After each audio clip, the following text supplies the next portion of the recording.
What's going on, YouTube? Happy holidays and welcome back to another edition of What Sold This Month as a Reseller. Appreciate the love and support so far, and if you like the video, make sure to drop a like. It helps way more than you know. This is the November edition, holiday edition, Thanksgiving edition, whatever you want to call it. Everybody trying to find the last minute gifts, and if you're in any type of sales, you know how crazy Q4 can be. So let's get right into the list, starting off at number 5. Number 5 on the list would be this pair of Nike Waffle Trainer 2s. I got this pair of Nikes from the wholesale pallet we went over in the last video. If you haven't seen it yet, check it out. Link in the description, or I think it might be right here or right here. So I did the math on how much I would need to sell each pair for to break even on this pallet, and I came up with the figure $37.10. That means I would have to sell all 50 pair of sneakers for $37.10 each to break even on how much I paid for the pallet. So if you hear me say shoot costs for anything that's regarding the wholesale pallet, just know that price is $37.10.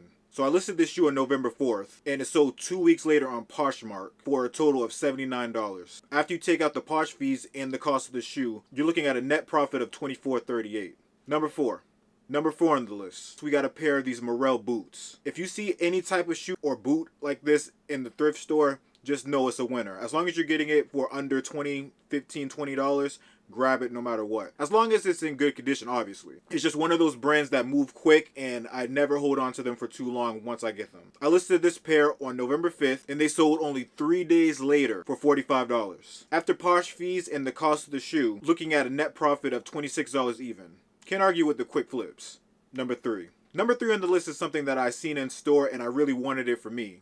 So I tested it out to see if it was going to sell. And if it ended up not selling, I would have just kept it for myself. It's a win-win. I got this skull Decanter from TJ Maxx a couple of days before Halloween, which was kind of weird because it was on clearance, but it wasn't after Halloween yet. But it was on clearance for $13, and I'm not sure if they wanted to clean out the space early to get ready for the Christmas season, but I did want to see if an item like that can move. I've never sold any type of Decanter or anything like that before, and I wanted to try it out. I wanted to give it a test run. I listed this item the same day on October 26th, and it sold the next week on November 1st. Not too sure if I'm happy or sad about that, but it sold on Mercari for $51. So after fees and the cost of the item, looking at a net profit of $30.92.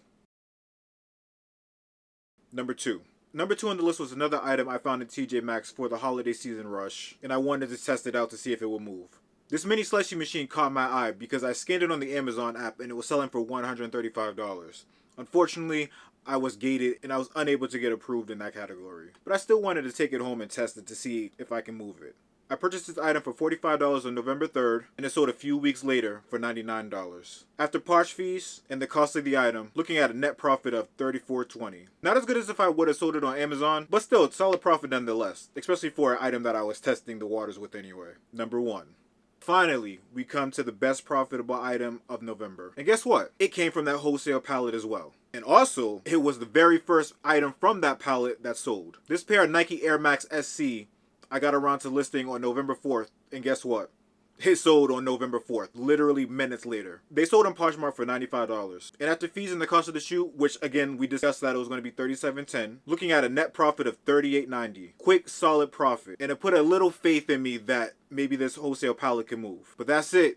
What did you guys think of the list? A couple TJ Maxx flips, a couple shoe flips, not bad, and could easily be done by somebody who was shopping in their spare time. Trust me, if I can do it, you can do it too. But if you enjoyed the video, make sure to drop a like, comment, and subscribe for the next one.